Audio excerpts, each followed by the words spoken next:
బంగాళాఖాతంలో ఏర్పడిన తుఫాను దారి మళ్లీ రాష్ట్రం నుంచి దూరంగా వెళ్లనుంది.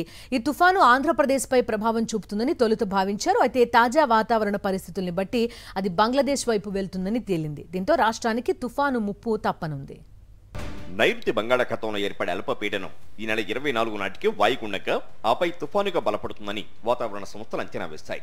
తొలుత వాయుగుండం వాయువ్య బంగాళాఖాతం వైపు పయనిస్తూ తుఫానుగా మారితే దాని ప్రభావం కోస్తాంధ్ర ఉత్తరాంధ్ర పైన ఉంటుందని తెలిపాయి.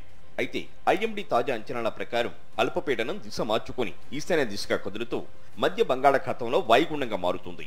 ఆ తర్వాత మరింత బలపడి అదే దిశలో బంగ్లాదేశ్ వైపు వెళుతుంది.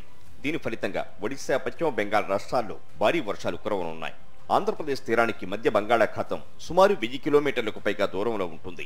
అంటే రాష్ట్రానికి 1000 కిలోమీటర్ల దూరంలోనే తుఫాను బంగ్లాదేశ్ వైపు మళ్లుతుండటం వల్ల దాని ప్రభావం ఏపీపై ఉండదు. అదే మధ్య బంగాళాఖాతంలో కాకుండా వాయువ్య బంగాళాఖాతంలోకి ప్రవేశించి ఉంటే రాష్ట్రంలో భారీ వర్షాలకు ఆస్కారం ఉండేదని వాతావరణ నిపుణులు చెబుతున్నారు. ఏపీలో వారం రోజులుగా ఉపరితల ఆవర్తనాలు, ద్రోణుల ప్రభావంతో పలుచోట్ల మోస్తరు వర్షాలు, అక్కడక్కడా భారీ వర్షాలు కురుస్తున్నాయి. దీంతో గరిష్ట ఉష్ణోగ్రతలు తగ్గిపోయాయి. వడగాల్పులు కూడా తగ్గాయి. తాజా అంచనాల ప్రకారం బంగాళాఖాతంలో ఏర్పడనున్న తుఫాను గాలిలో తేమను బంగ్లాదేశ్ వైపు లాక్కుని పోతుంది.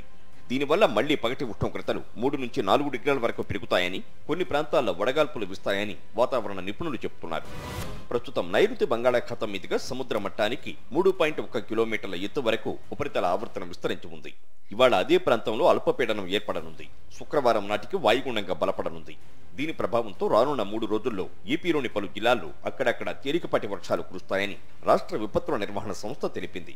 గంటకు 30 నుంచి 40 కిలోమీటర్ల వేగంతో ఈదురుగాలులు వీస్తాయని, ఉరుములు మెరుపులతో పాటు పిడుగులు పడతాయని ప్రజలు అప్రమత్తంగా ఉండాలని హెచ్చరించింది.